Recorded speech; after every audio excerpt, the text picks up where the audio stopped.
Okay, I don't know if I'm live, but if I am, that's great.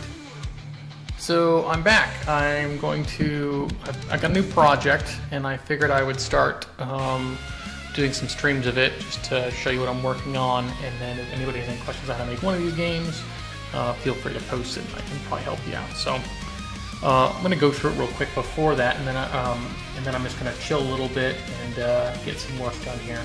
But we'll start with take a look at what we got so far. So what I'm building is an RTS survival game in Unity using photon fusion in shared mode. I've got this up on this screen. I'll start a game here with 2 players. So the idea behind this game is that you are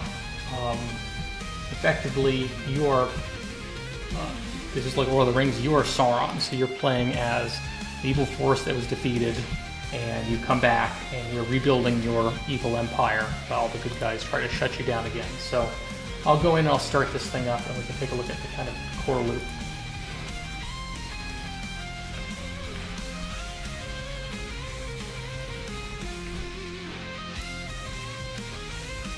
Let's start up here. And I've got Parasync over as well to test the multiplayer on the other monitor. Let me load in with one character. Okay, so you'll load into the center of this this world, and you'll have access to these ley line nodes, which can get you where you can build and where you can upgrade your stuff. So this is kind of like the central building locations in this game.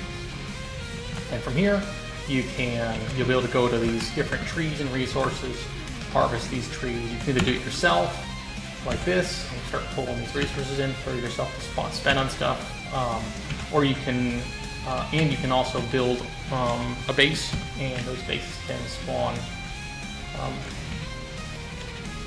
spawn dudes for you that will help you build. So this is a little node that will spawn some skeletal workers for me.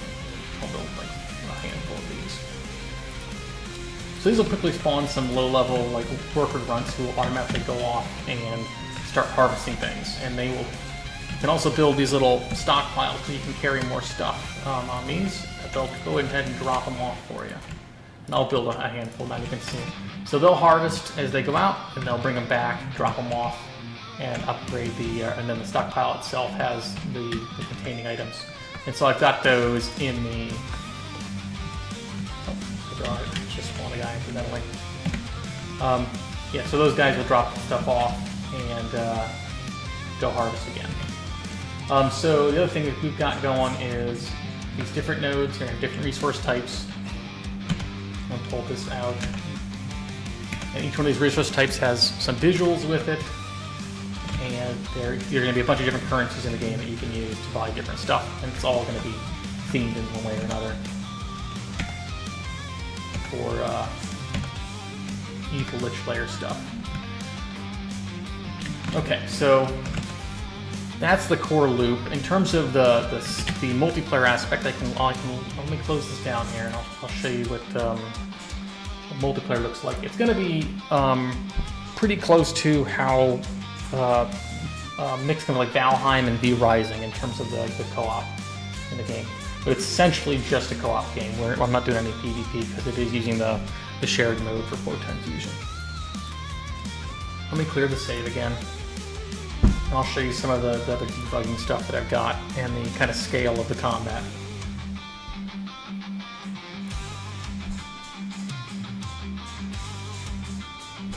So let me go ahead and start spawning the enemies here. So I've got this this wave spawner that lets me test out enemies fighting. So these guys will spawn with different teams on them. Once I check that on, they'll start spawning down. And they'll either attack you, they'll kind of pick the closest target if they're not on the same team. So these guys are going to shoot at me, and the guys on this side that spawn in the other direction are over here, and they'll start beating each other up. They'll just pick the closest target. So, yeah, so we got a bunch of archer guys, we've got some sword guys, and we've got some spear guys. Once they spawn, I can find some. And so in addition to the kind of power fantasy we want for the minions and the raising a base, You've also got quite a few spells of your own, and I'm going to make a spell designer that allows you to kind of custom build these. But as far as what he's got right now, he's got this kind of standard fireball, hits a lot of guys at once, and then I've got this Emperor Palpatine sort of lightning bolt from the hands that I think I'm going to use in a way to harvest resources from dead bodies. So somebody's going to have multi-purposes to them. So in the middle, I can actually just start spawning my base if I wanted to. It'll change the terrain, and the idea is it's kind of like the creep in StarCraft, where you're going to upgrade this thing, and it's going to spread further and further, and the further out you go on the map, it's going to be more and more dangerous. So. And then eventually we'll have towns and little cities that you can raid with your army. So I'm going to start I have a handful of building stuff in here as well. I just haven't really spent a whole lot of time in like the snapping system, so it's all pretty basic. I'm going to go ahead and throw down some dudes. They'll try to beat these things up. So you turn off the debug here. And one of the things that I really wanted to make sure we could do in this is I wanted to make it pretty seamless for other players joining and leaving, where it would hand the server authority off pretty easily. And so mostly did that. Looks like these guys have some weird targeting thing because they are not leaving there for resource finding. I think it's because they have an enemy.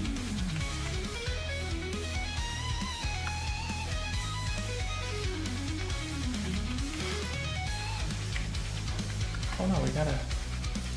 We should have... What the heck was this? Let's go take a look at the bug.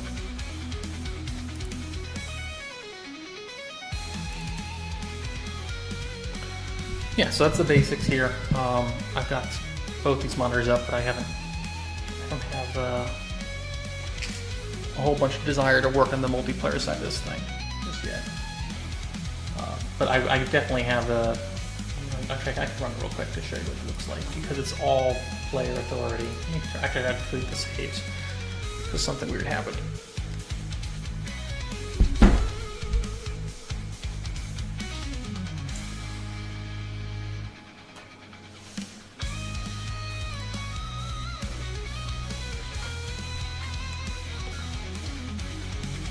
Something weird is happening. I don't know what that is. I'm going to delete the save because it got messed up somewhere along the way. I'll run the other character here.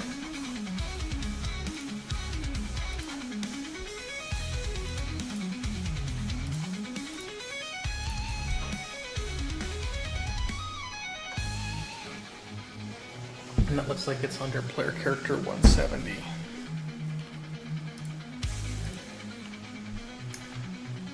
Non-player character 170.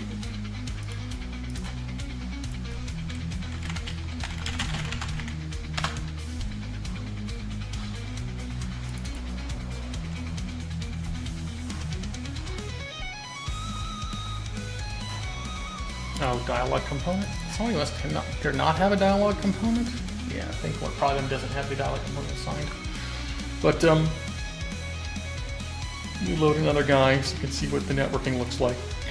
Now, if you're using Photon, and they have this transform thing built in so you can replicate, but I'm not using any of that stuff because the amount of enemies I have in the game just doesn't make that feasible. So I'm basically able to support about 512 of them updating at any given time. So I've got to compress the position data down significantly, with still maintaining a fairly large map. So you see this map is actually trying to make sure we can at least contain, I think it's like 80,000 units. And it's just a small portion. Let me turn the debug on so you can see how many chunks my position data supports is these green lines out here. Oh, looks like the other guy connected finally. Yeah, so again, this is using the shared mode, so the player input and player state is all authority to the client. So there's a lot of tricks you can do though to make sure that it looks decent when you're just mostly warping position data. So let's see, and let's take a look at place building some stuff. This guy can build. Actually, I have to activate this thing first. You can see each other's interactions. And oh yeah, I want to show one other thing too while we're here. I have this thing right now for sieges, and so a typical encounter for defending your base is going to be in this siege format, which means it will spawn an enemy group from some distance away, and they'll start making their way towards your base. And there they are, so on the hill or back behind these trees.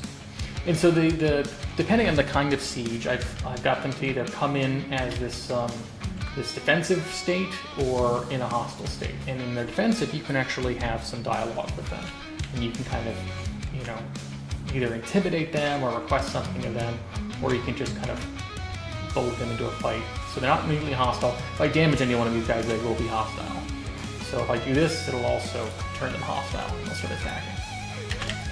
And with every siege, I also want the potential for the enemies to retreat if they're hurt. So it looks like they just bled now. So they're set really, really short in terms of retreat time, and they won't attack if they're retreating, so you can kind of chase them off and then harvest their bodies at the end.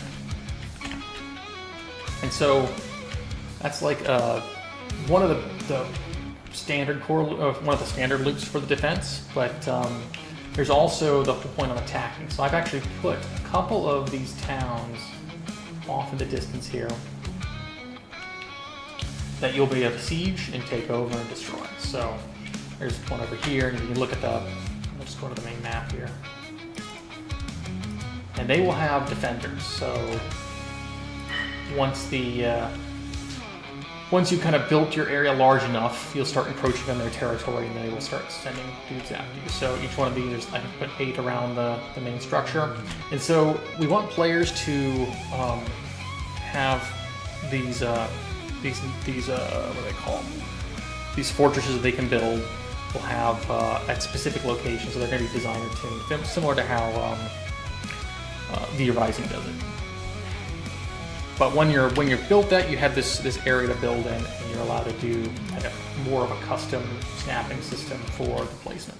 I did have a grid system at one point for placement of your building, but didn't think it was good enough for player expression. So I said it's very basic right now. I'll switch over to it, and then right now you can kind of just place, and all that stuff's just, there's a range limit on placement, so it's not liking me doing that.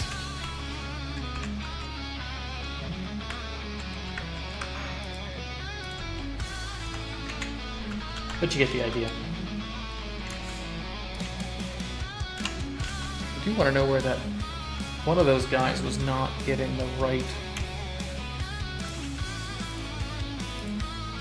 data set right. So what's going on there? And then if you're playing as the other client, you will be able to do all the same stuff, and there's some prediction going on with the placement of the objects, and then I have to do some validation on the server side, so you can't place things on top of each other if it's not allowed. But he can place stuff too, and you'll get that little extra bit of time between the placements. Allows me to do some clever hiding of the state replication.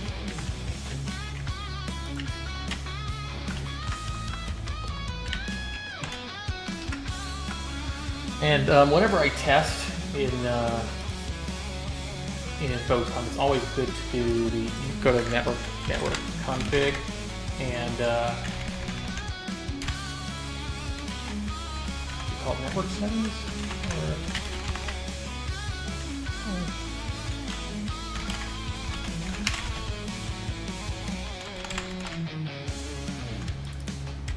It's got to be something like that.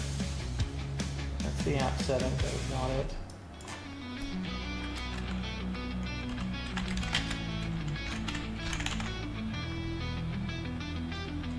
Here's network config.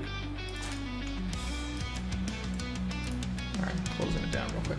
So what am I working on today? I'm going to be working on a new project config. That's what it is. I'm going to be working on a new player spell, which is one that you'll be able to shoot out a projectile, and it will. It will be able to. It'll spawn a group of skeletal warriors that are allied to you and will fight for you for a period of time. Then they'll slowly die off. And so let me go to this config. Yeah, if you're working with Photon Fusion and you're playing with Parasync, always put about 150 milliseconds for your network latency, so you can at least see what the latency looks like. But it's very the shared mode is much more forgiving than the state-based mode, which I have the host client stuff. Okay, cool. So again, I'm going to be working on getting this skill set up, and you saw it just briefly there, partially implemented last time. So here's what's going to be. It's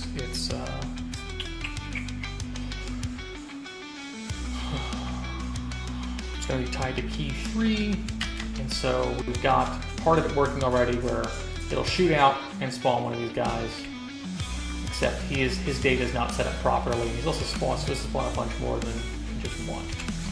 So I got to figure out where his data setup is broke and make sure he connects properly and is set up right. And my guess is there's something in his NPC config that is not correct.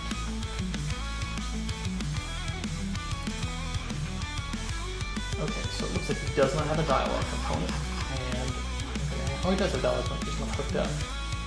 Okay.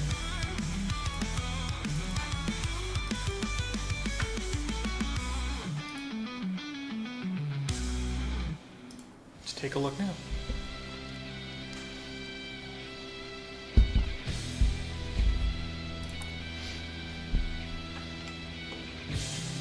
Okay, he's here. Okay, cool. Let's see what his state looks like, because he does not have the. I got to set up the way that he's supposed to move and behave.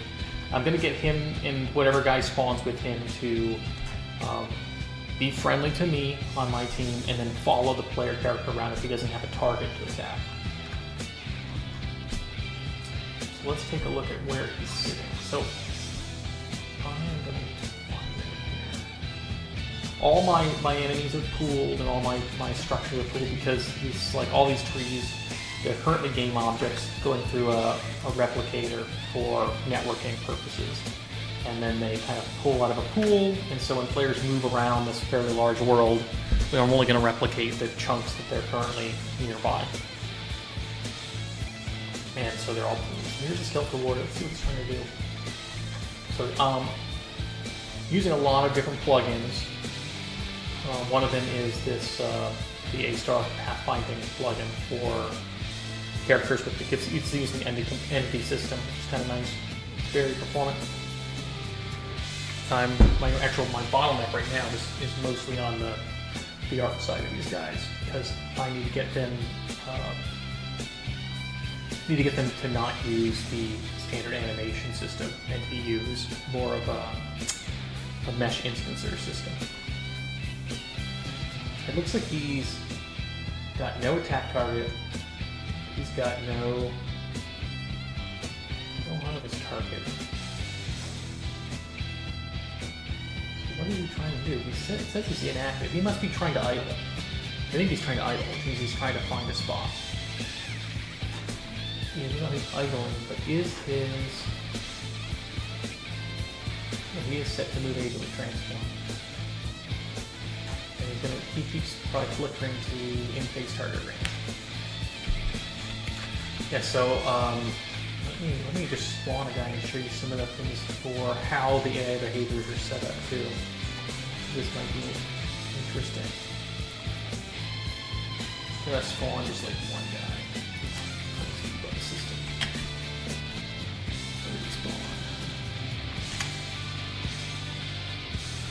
Let's see. These guys, when they don't have enough places to put stuff, they just go back to their home spot. So I'm going to build them another stronghold so they don't get bored. Or a little stockpile this one. Okay. Somebody should spawn in soon. There Okay, so this archer guy, he's got these he's got two attacks. One is this arrow attack, and then he's got a special detonator arrow just for hitting me. He won't target anybody else with that. I think he might target buildings with it, but I felt this for all stuff. He'll lead the target, and he's got quite a pretty wide random shot range. He does use line of sight. If you get close enough, he'll switch over to his melee because he doesn't have. He has to get close. There's no reason to shoot too close. He will attack. So. And you'll notice that when you get within a certain range, they slow down. So I have a couple different ranges for their AI to cause them to slow down as opposed to keep running the whole time. There's another archer over here too. And so if I go far enough away from him, he'll change target and he'll pick one of my structures to attack. So he's now attacking the nexus. And the idea is if that thing goes down, you're supposed to die, but I haven't hooked any of that stuff up yet. And one of the other things we're doing is making sure that if you are, as you go further from your home base, you will get less powerful. So it gives you an incentive to return and make your base larger. Okay, let's see what archers again.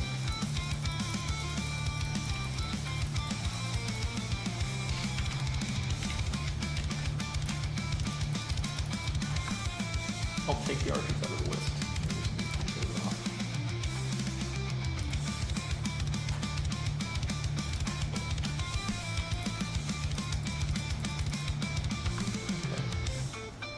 It's easy to see on these guys because they will slow down significantly.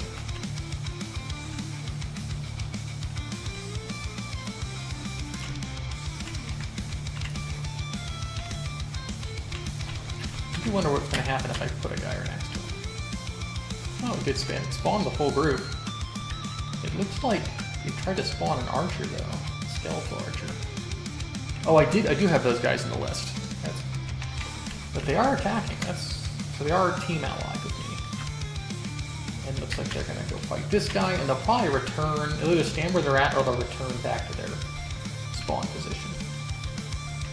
Oh, it looks like they're stuck on the AI, so they'll only die.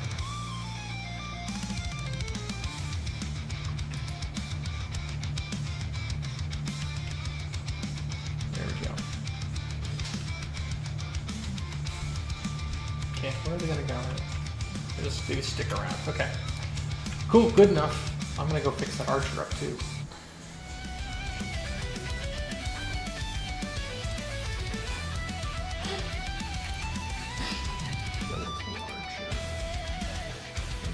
probably don't have your components set up.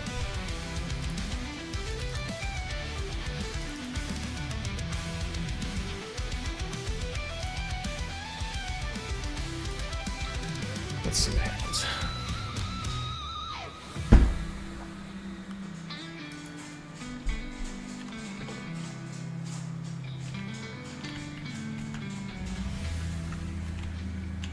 Okay, so he's working now. Okay. Let's see, we've got that going. Now we just want to see how I want to set the data up for these guys. So, because a lot of this is networked, there's a lot of handy ways I handle byte data that's probably not standard for a lot of people's multiplayer games. Because they would typically just put a networking component on the character and they would call it a day and add variables to it. Given that I don't actually use the built-in components for any of my stuff, I use this, it's much more efficient for sure to use it into a giant network array. Similar to how the projectile, advanced projectiles for fusion work. So let me go ahead and find that class and I'll show you what I'm talking about. So this is my character struct. This config is basically the parts of his setup, his team information, which I can probably open up where it's pulling that from.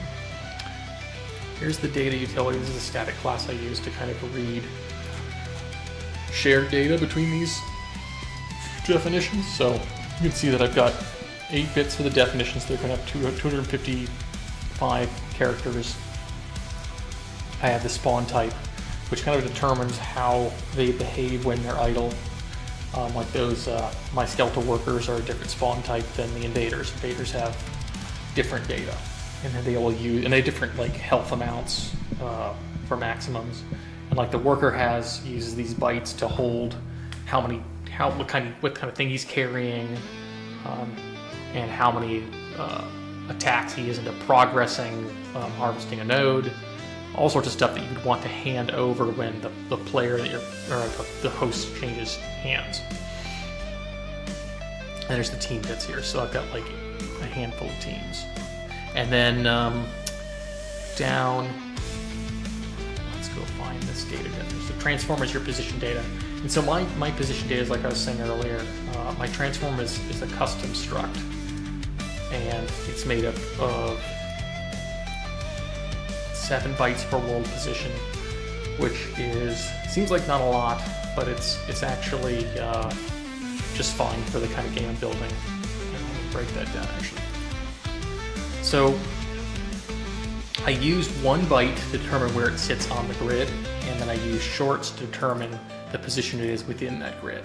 And what that lets me do is, it means instead of a typical position data, which is like 12 bytes for that kind of information, I can shave it down by making sure that the position is basically within the size of a U short, and then taking a byte and converting it to a 16 by 16 grid.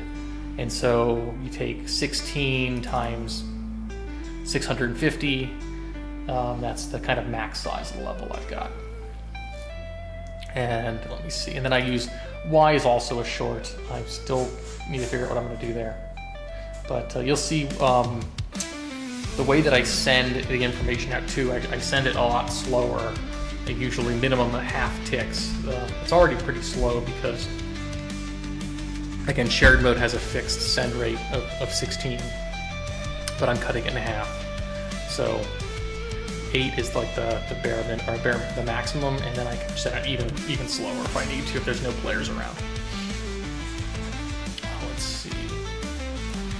So yeah, let's go into the configuration. Transform condition is like his current state, which is it's like, is he in the middle of attacking? Is he in the middle of harvesting? Is he stunned? Is he hit reacted? It all sits in 1 byte, and then it's unpacked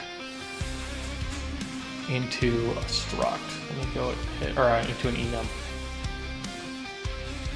I'll have to open up that thing again if I can find it.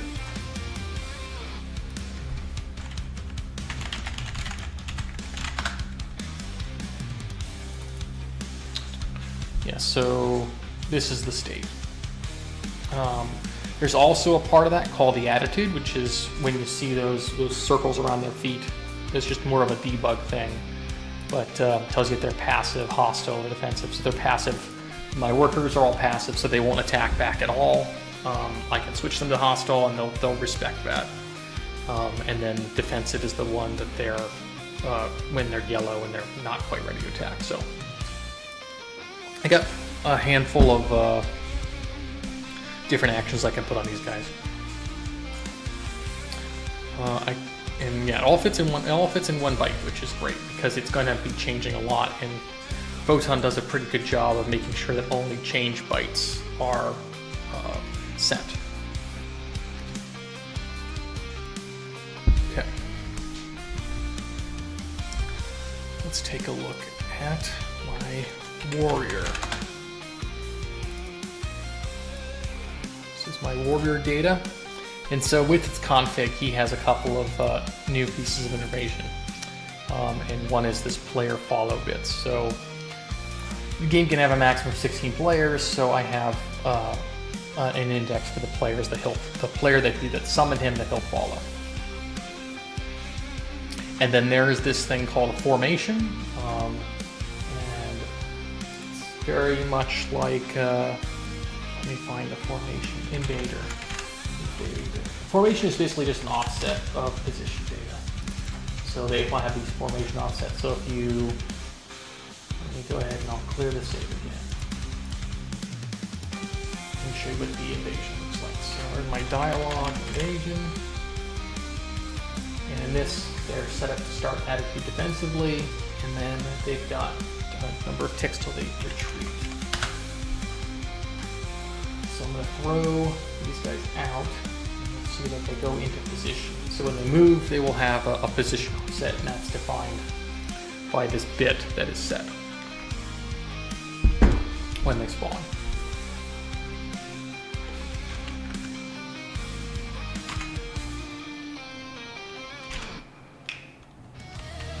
And ultimately, I want one of the things that change over time is the scale of the game. So it's going to start kind of like this, where you're still, harvesting one tree at a time, dealing with a handful of enemies, and scaling up to where you have the hundreds of enemies.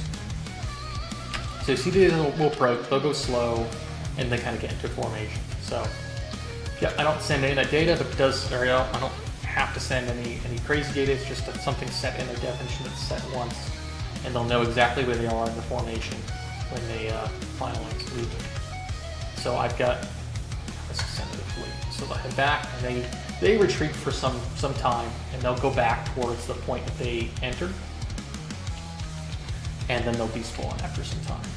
So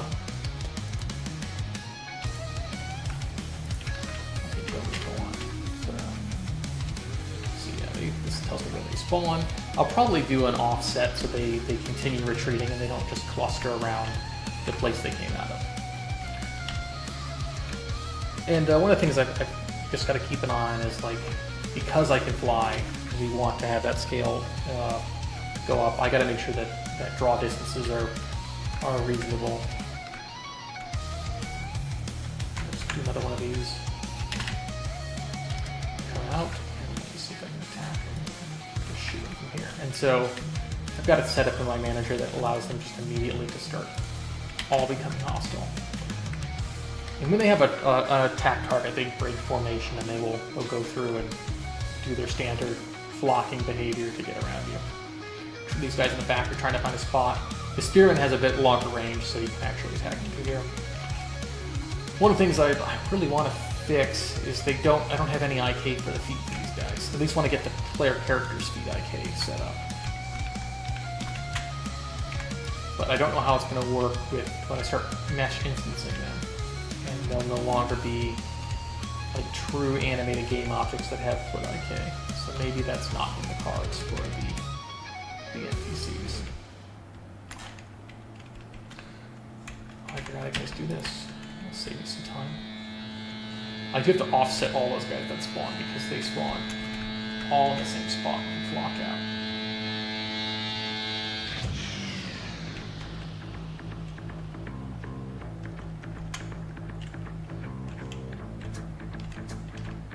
There you go, chase them off.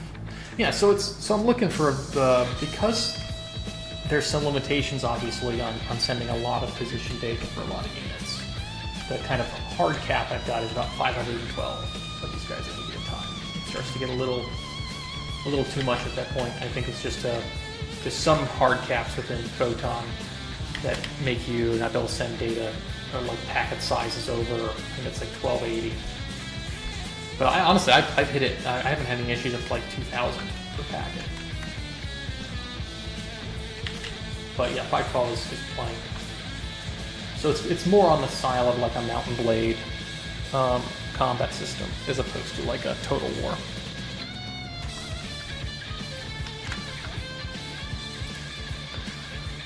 Okay.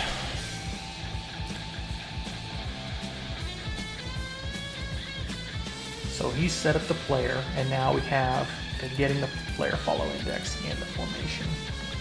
And now I need to figure out, let's offset these guys on spawn first. So let's find this.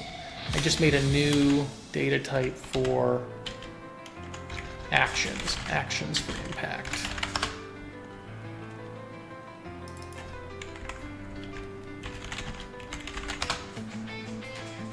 Yes, you'll notice a lot of the ways that I've set up the data here is it makes it like I basically have done it mostly through scriptable objects, so it's easy to change stuff and tune stuff. as the content starts rolling. I'm not quite ready to just do all content, but we're getting close. Okay, so here's where it sends the NPC warrior out, and that's the player index. I also want to offset it by...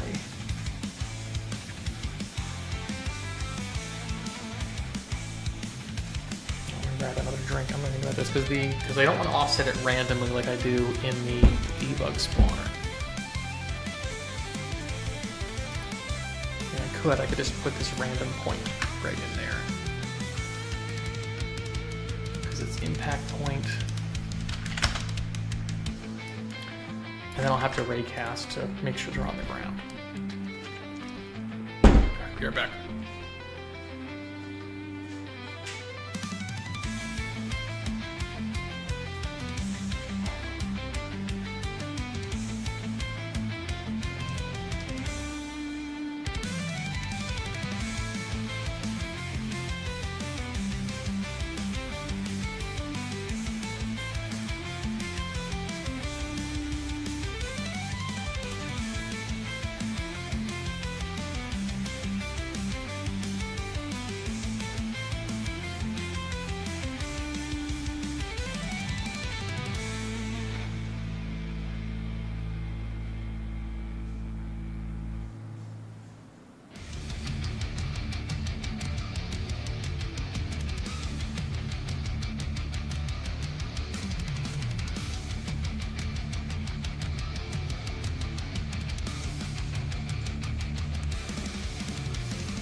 Okay, I think I'll just do a random position for now.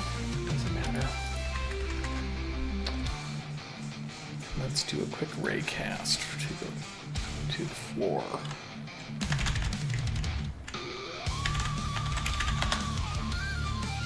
Grab this guy.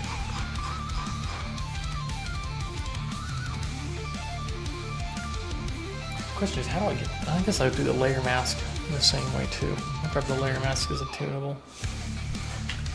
Put the layer mask in here. I'll grab this from the other section.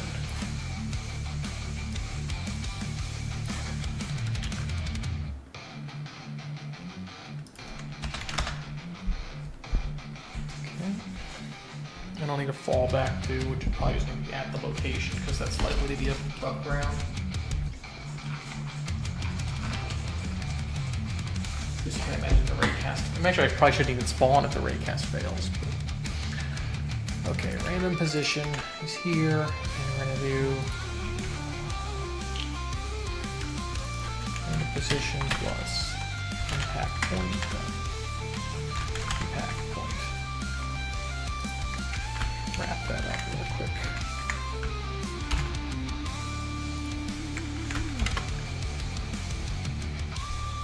Okay, I'm just gonna put it so that if I fail to raycast, it won't actually spawn the guy. I don't think I need any of this stuff.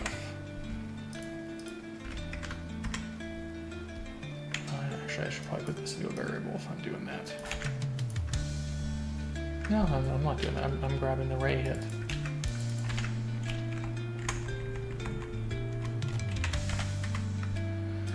Okay, so I've got the player team. I'm spawning this, and I do want to add another parameter here because I'm going to need to throw an index in there so I have a formation ID.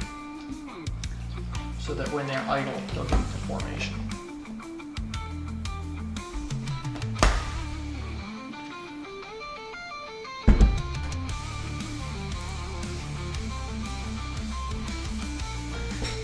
which means I have to turn this into a for loop.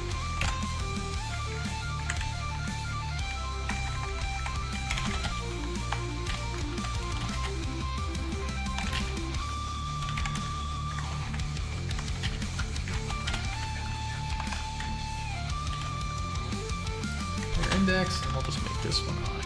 So let's take a look at this thing again.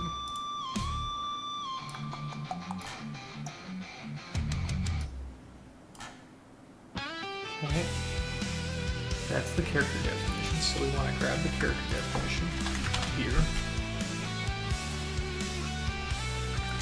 or right here.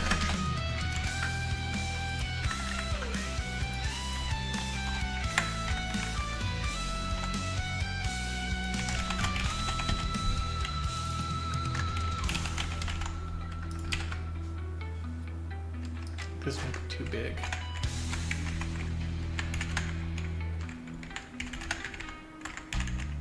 Okay.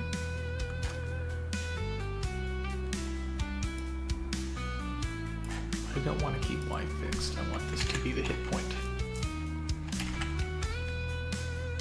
Impact point dot Y.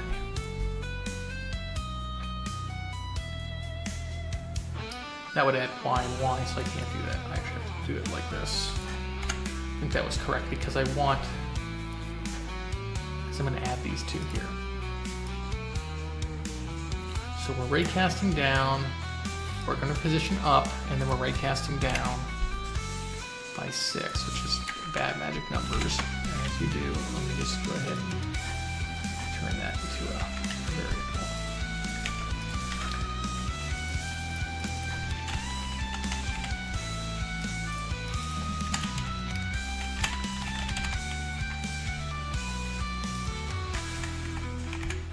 Let's see. Okay, so if it's not up, and I'll take the raycast length and turn that into this, and we'll do a raycast length halved.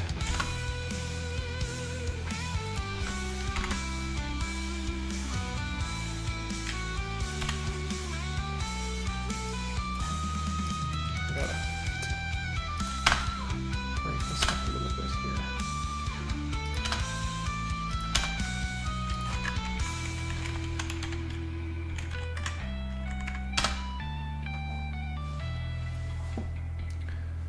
Okay, that looks all right. I gotta set up the hit mask in data, and then I have, go back to here, so it's my player follow index, and I'm gonna have the formation index. So let's go to warrior data. I've got the follow index, and I set the formation index. And if there's any questions about why I'm setting up like this, all my functions, they take the struct reference, and then I adjust the, and I use that as my way to adjust the data, because I'm doing this strange byte thing where I'm compressing stuff pretty heavily. So passing it by ref doesn't means that the structure doesn't copy itself. It will actually take the data.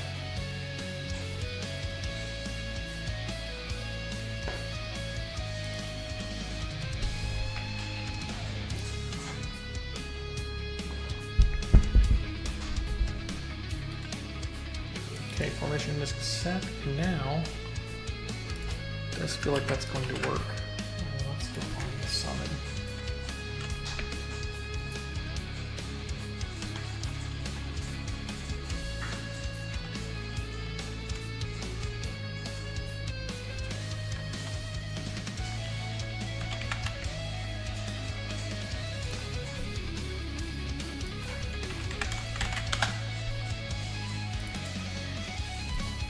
That's my summon projectile. Sometimes it wigs out, so we gotta click it again. So where is the impact? This guy. So this is the definition of all things I'm summoning. I want to change the hit mask so it doesn't do everything. It should just do terrain, which I think is, maybe it's just default. Let's see what I'm pretty sure the other one on the debug spawner.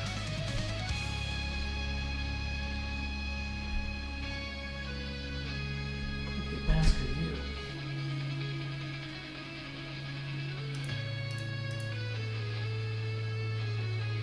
Is that not exposed on the other guy? I don't know.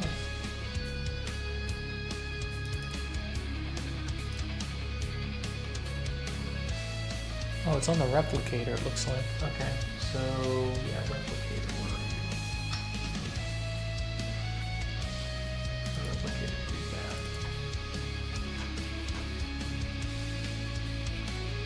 So here's the hit mask. Yeah, it's just default. Okay, cool.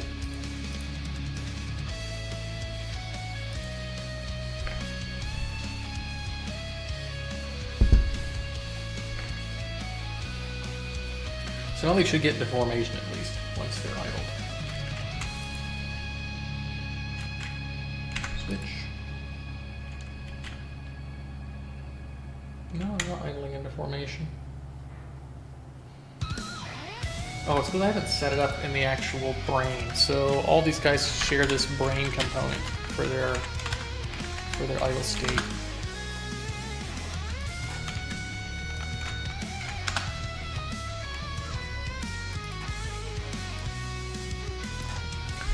Okay, so I think if I just follow what the invasion manager, the invasion NPC stuff does. So I've got this wander movement, which basically defines what they do if they've got no valid targets and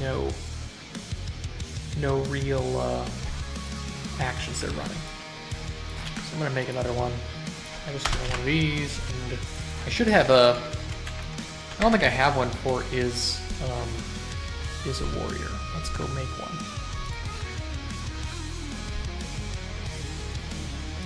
So I've got because it's everything is very instanced and separated from what's happening on the server.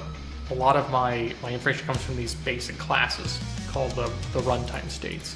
So this is a way to grab data and send data to the server and back without necessarily referencing a game object. And so it's all stored in here, or not really stored, it's kind of a translator between a game object and the network information. But in theory, I could make an NPC that doesn't have a model at all, no mesh to render, but still activate. The only part I still have to do for that is hook into what do we call it, the AI pathfinding stuff, which doesn't require a game object that's sitting on the ECS thread. Is warrior. So yeah, warrior definition. Warrior.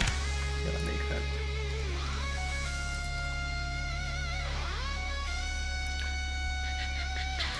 Should just be as simple as.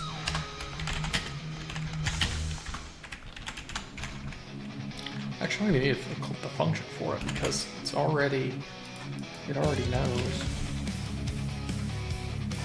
I think I had this earlier where this was required, but I pulled all that stuff out. So this just needs to do a cast, and it should return. So now, if I am a warrior, we don't have a wander position. We don't need to go to crypt, so I'm going to grab this stuff from up here. So this thing references the invasion manager and gets a formation offset. Okay, so it's trying to move towards this with a formation, towards the staging position, no, the target position, and adjusting it with a formation offset. So what I need to do is I need to figure out the current character it's trying to move towards and adjust its position off of that. So I really need to work on the other side of this first, which is get him to follow the player character that owns.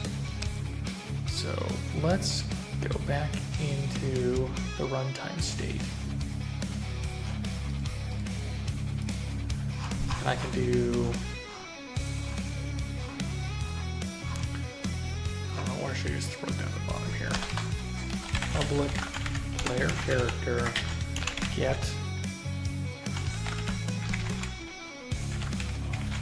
follow player.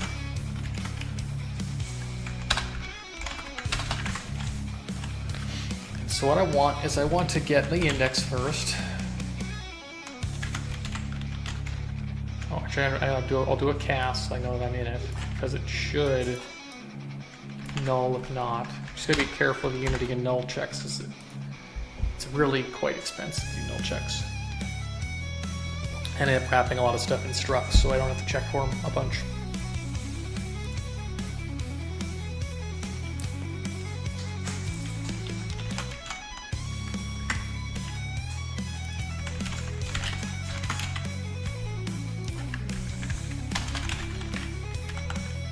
That's fine for that now, though, because I'm already checking with a cast earlier. Okay, get follow player. And now I need to do a cycle to find the player. So I've done this before for remote character facing.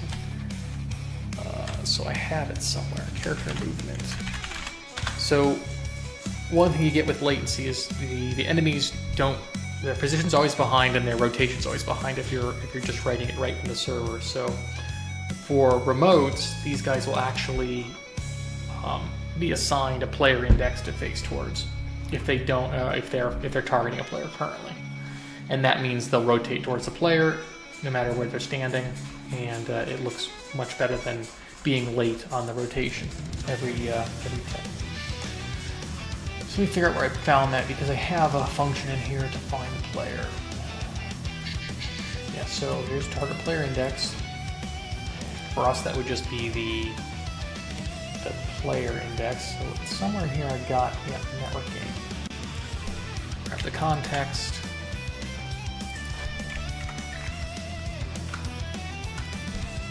And get player by index.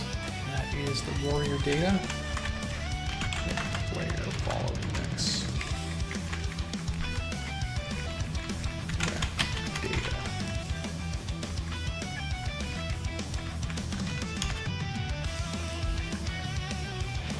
I can just return this actually.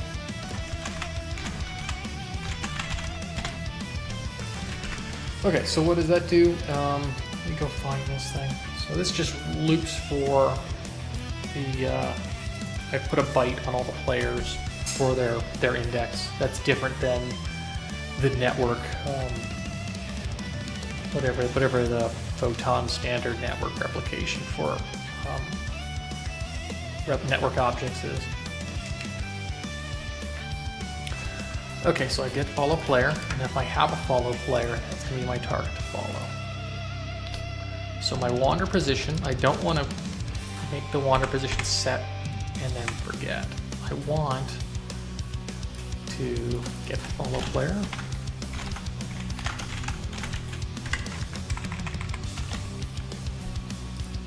Context, I just want to get the runtime state. Do it that way.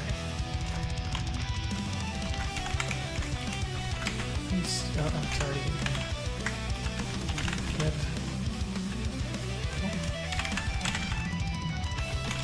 follow player. Okay. And if I have a follow player, the new target is the follow player. And that doesn't matter. So let's see. Let's see what happens.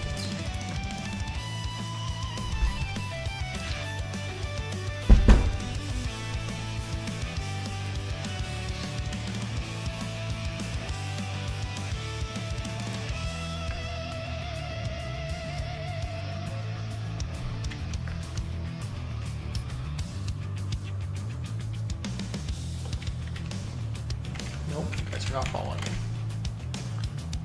Let's see. All players not equal to null.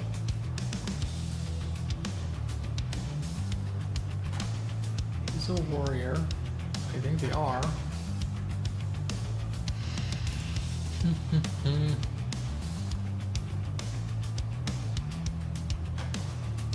Let's do a quick breakpoint into here.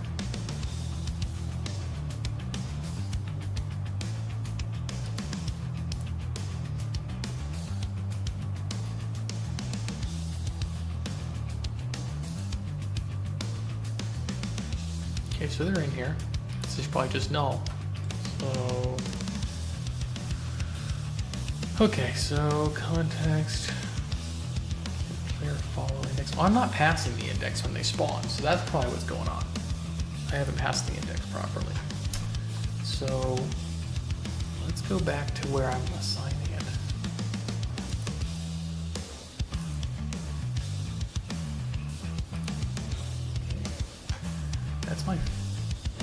That's where it comes, but my player index is just 0.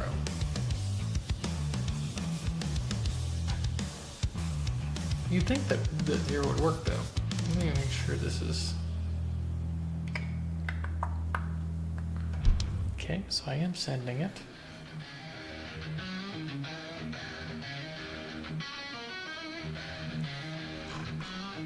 Let me kill this. Because maybe it didn't write. Okay, so I got this fixed update projectile, and I can grab the player index off of that. I'm gonna get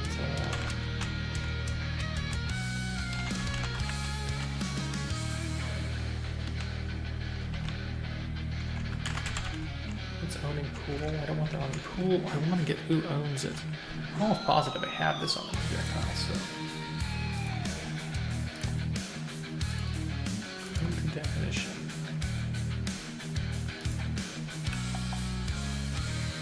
Owning pool. Actually, I can grab it off the owning pool if I do. Here's the okay, so the instigator is what I really want. I want to grab the definition here because the hit instigator. Yeah, I can cast the hit instigator. Instigator as player.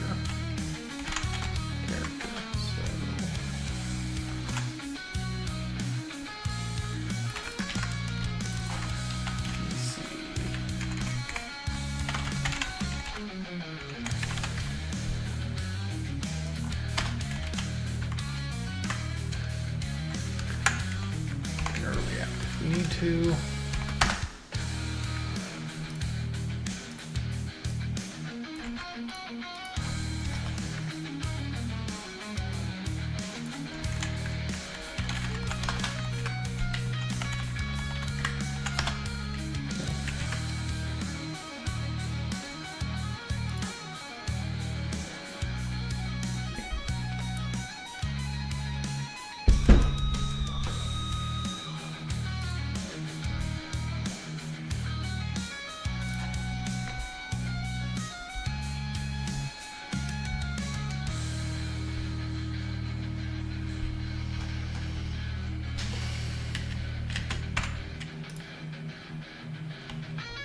okay, now they're following around.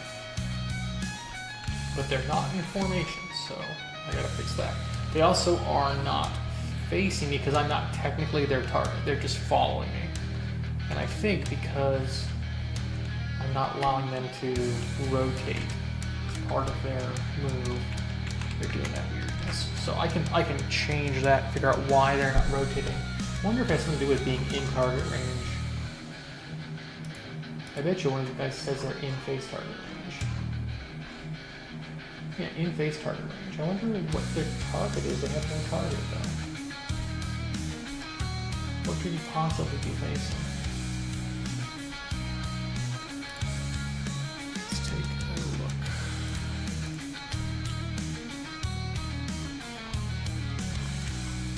Okay, so here's the move speed tick. Where's the face target range? It starts false,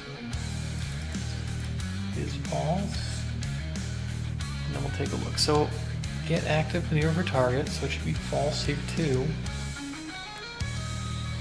And I don't have an active maneuver, so it finds a square. Okay, so it's just picking a random move target if it's and the move target's me, but it's not actually facing me. So if I get far enough away from these guys, they will rotate the face. See, now they're rotating the face. So, yeah, that's the problem, is they think that I am their move target, and so they go slow and they don't rotate. So how do I want to fix that? Because I don't mind that for approaching the strongholds.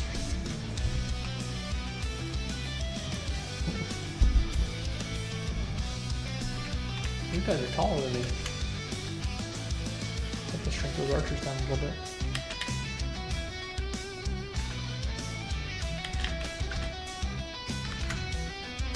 Oh, and the terrain looks a little sparse. It's actually, I'm using microverse, which is great, but it tends to have weird crashing behavior if you run that and all the other threads I'm running at the same time. So here's what it looks like with the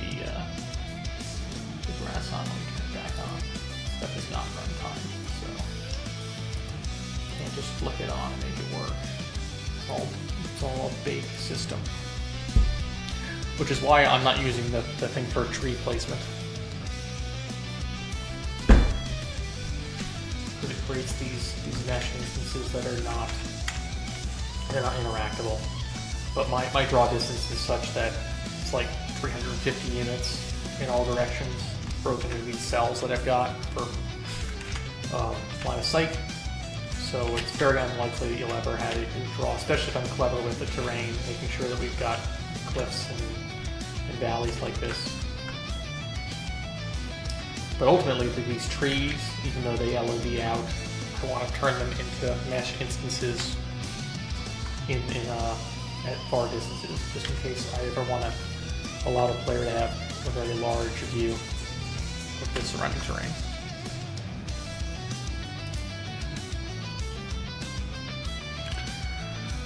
Okay, let me think about this. I don't want them to... I want them if they're idling. So no maneuver means they're idling, but you can turn wander movement. But I don't always want them to face the target in wander movement.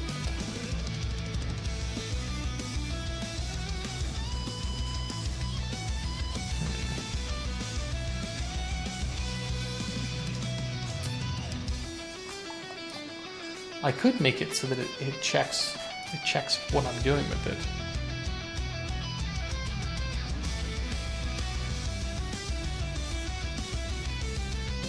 Yeah, the trouble is that the neutral attitude turns off their targeting, so they don't target anything. Although that's not true. I think they still do target, so maybe that's fine to pull that off. So if I have no active maneuver and I just do this and say they're false and return here, just see what happens.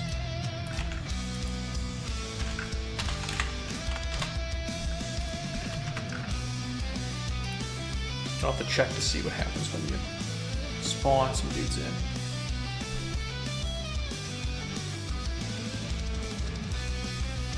What's up? Fine.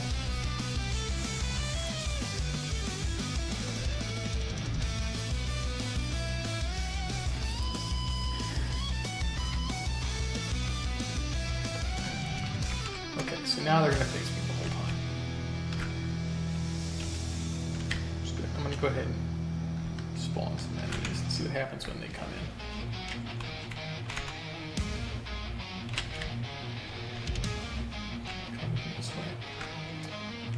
Okay, so they don't have me as a target. They don't have anything as a target because they're neutral. And once they get damaged, one of the guys, they should go hostile. They go hostile.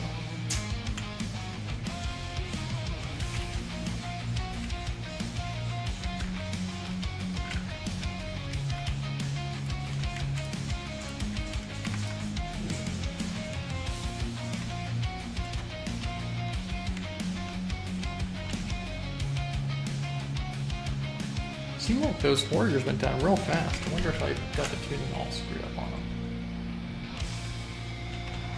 Oh, just realized that I still trigger a fireball when I spawn in.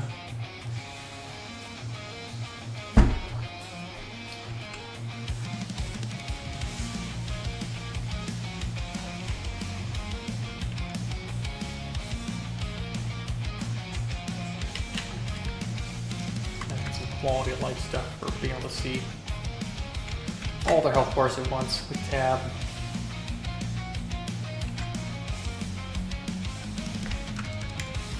and they're chasing them down as they're retreating.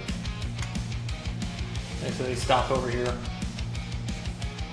They're not going to fight back.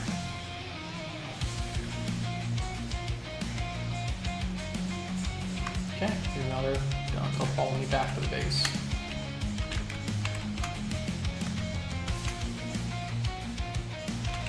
So I just need to get the formations now working so they'll actually stay. Oh, these guys didn't move. I wonder what their deal is.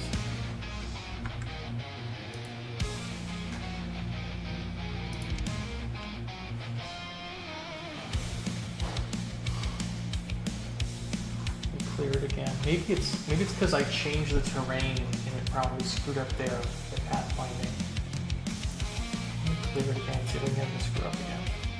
I'm guessing it's because I pushed them under the terrain.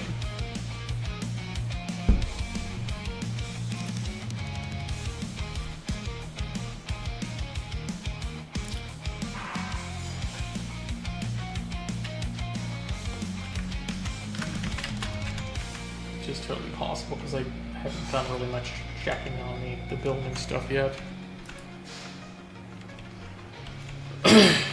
Okay.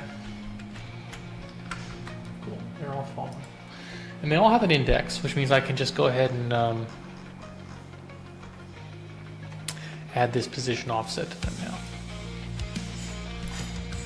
So there's my formation offset.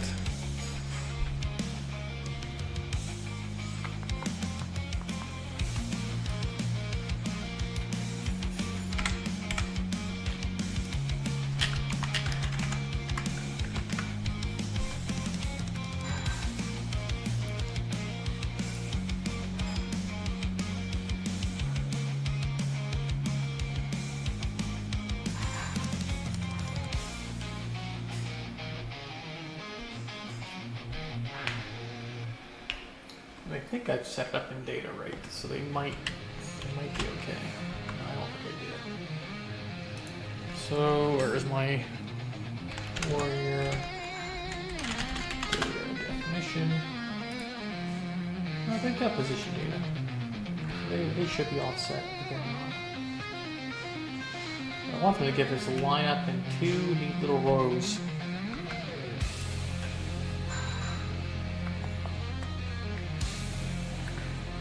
So this isn't going to work because they need to have, oh no, formation offset will work because that's their target facing. Or is that just the raw offset? Oh, they're not grabbing it from here.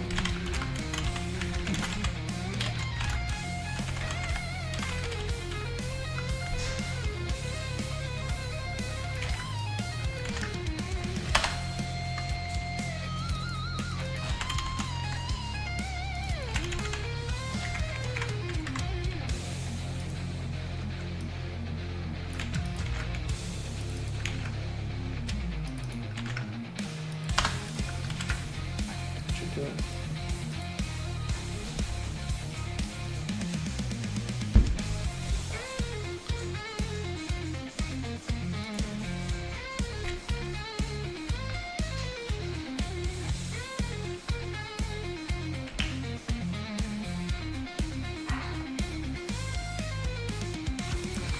Yeah, that's why I don't play with the terrain.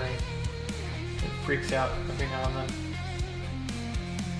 Let me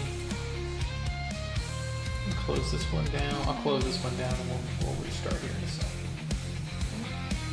It just crashes the moment you try to save after it gets into state. That's alright. Don't save, crash.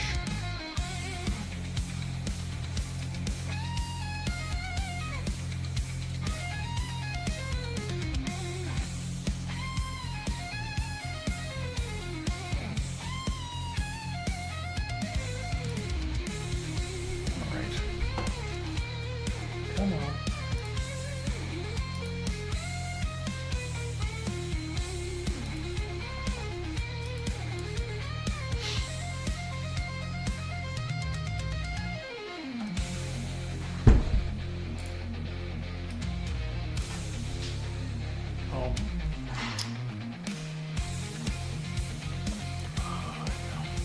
Probably drink while that's rebooting.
Alright, let me go ahead and also turn this thing into single mode, so I'm not having to worry about the profiler tensor.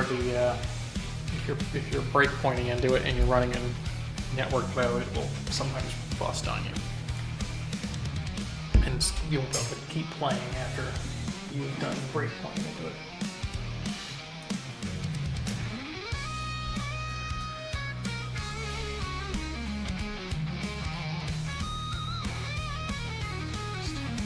Now they should at least have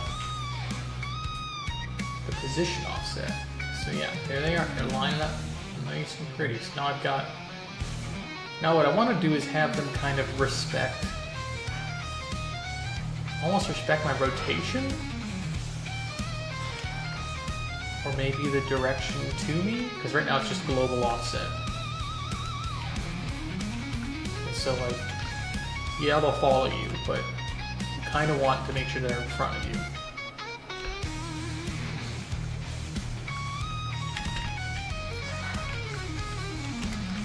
I'll put another one out. And also another thing I got to do is I got to make sure that when I have several of them, they're not also kind of trying to hug each other's position, right? You want to have them offset from each other so they're not all trying to cram into the same locations. So yeah, I think I gotta figure out how I'm gonna do that, because I usually don't store a lot of facing. Actually, no, it should be easy actually. It should be pretty simple. I can just grab it. So I already have that reference to the player character. I can grab the player character's current facing, offset it forward by some value, and they will move into position for that.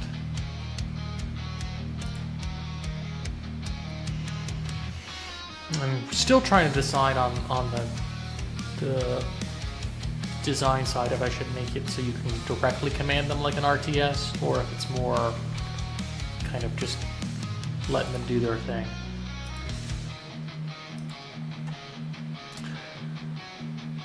Okay, so we've got the player. We want the formation offset. It's added, and then I want to get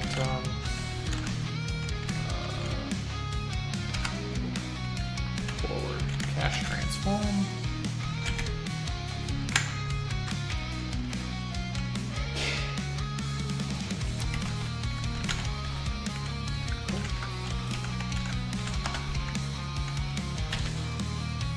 And the player's capsule, so it's just going to be vertical.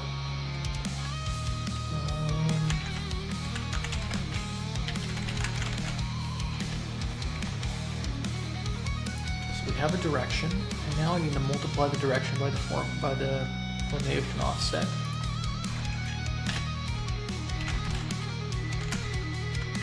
And then we probably want to also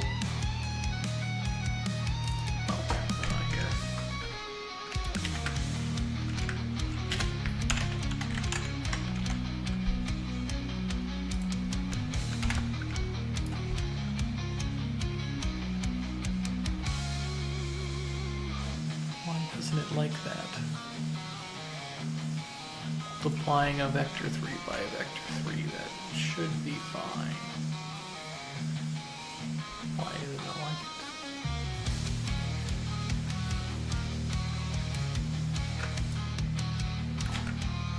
Oh, because I turned it into a rotation, don't I?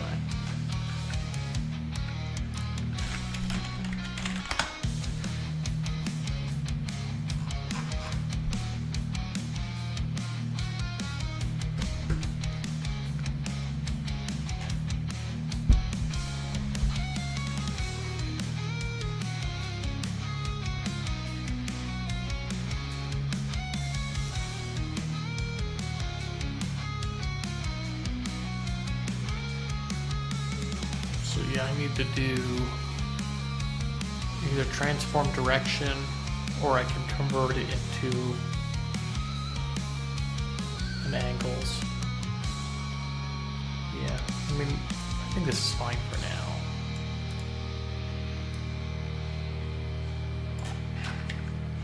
I'll grab local offset. No, I want to grab,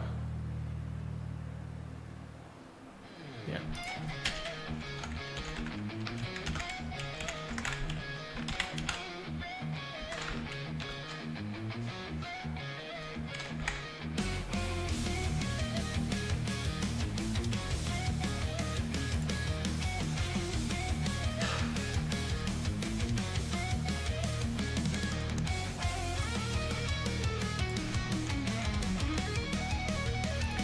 Let's see if that works.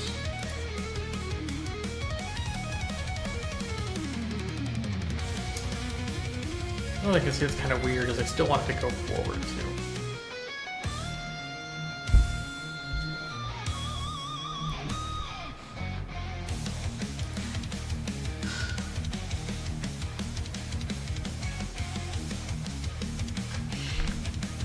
I might have to add more byte data to the. Well, they're definitely rotating. I feel like they're off by a little bit. Are there maybe reversed? I think it looks like it's reversed.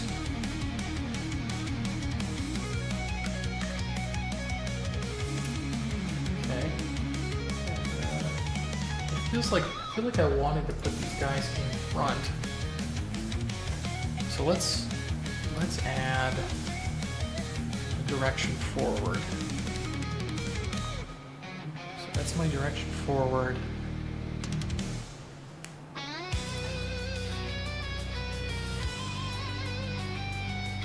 That's one direction. So it's just directly that, and then I want my formation offset needs to add more length to it, it looks like. Formation offset, we'll do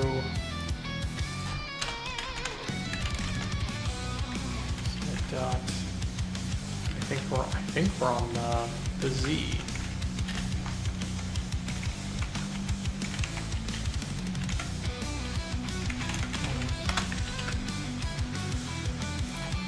Okay, let's see what happens.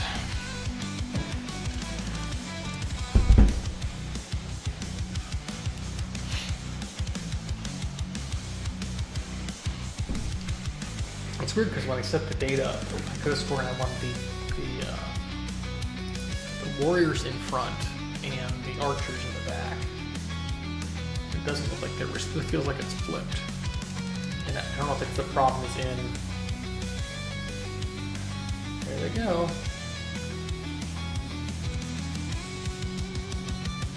I don't know if the problem is actually how it reads the index or how it reads the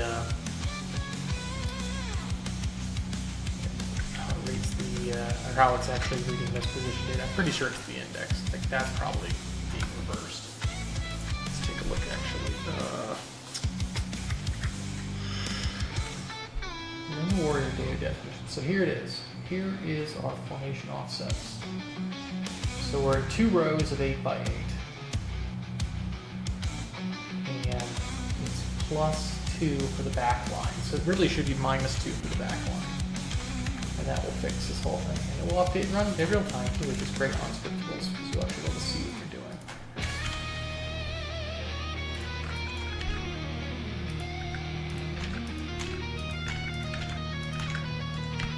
Okay.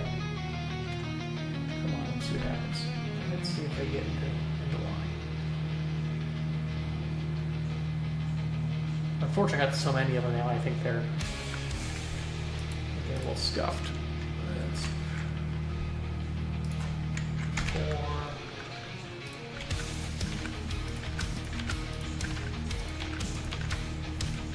Okay. So yeah, they're decent now.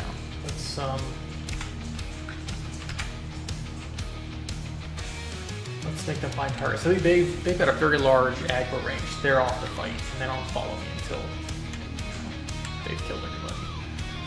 So hopefully it'll do that.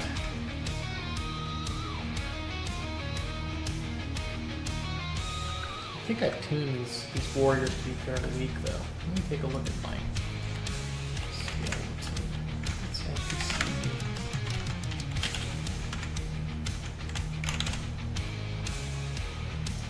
Their data is set at 150. What is the human warrior at? Properties.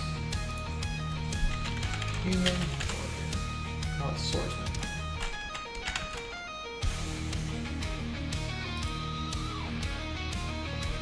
No, they have the same. Those look pretty much the same. Okay, so clean up the last bits of them.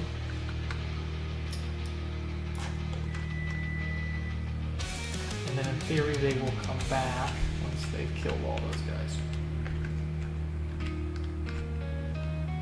Oh hey, we got a dude in a weird state. Probably something in there. In an attack that they're doing. Where are you guys going? Oh no, they're in idle now.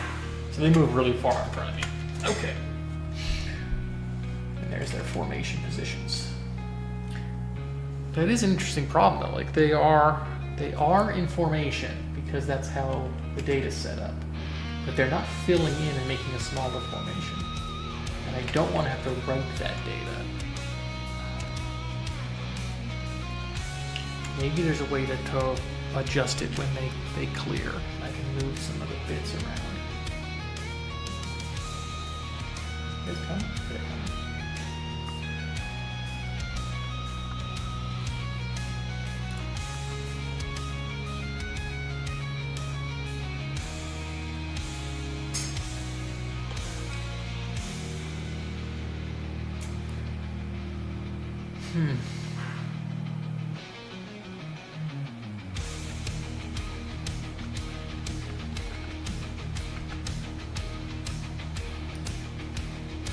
I do want them to get compressed so they have less of them.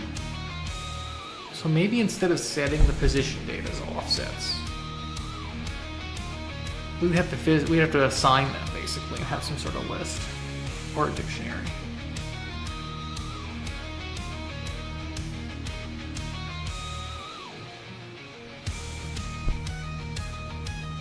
Or maybe it could be a range in which they stand. And just let them fill in from the middle out their position data. Which, that might be okay.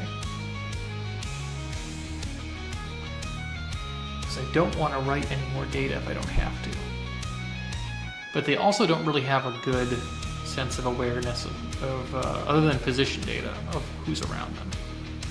But what I could do is I could give them, instead of just formation index, I give them a formation ID, and that formation ID can track who's alive and who's dead, and have some sort of a manager on top that allows it to pick their position based on who's alive and dead. And that doesn't even need to be networked because this whole thing is on the NPCs, which is on the host.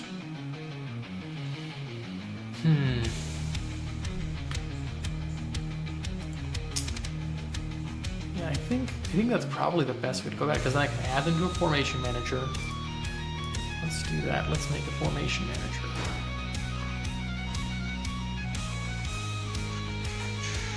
I don't think I have a... Yeah, I'll just make one in here.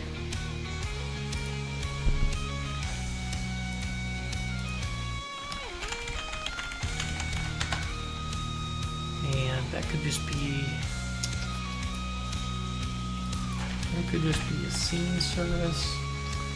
Although, here's the trouble. Formation manager, that does need a little bit of networking because I need to be able to pass it off, and their formation IDs need to be saved. Unless I always add it, and it's not just on the host.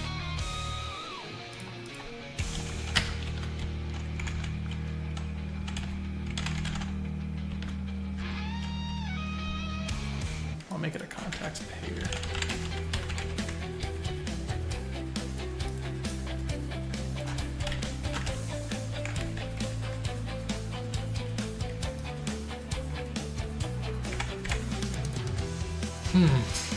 Okay, I'm gonna have to edit the scene context too.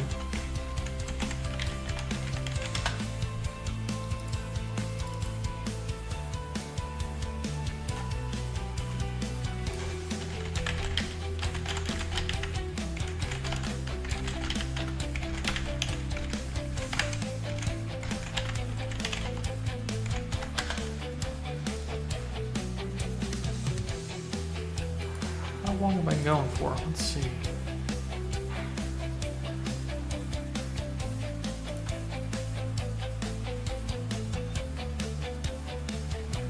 Okay. Yep.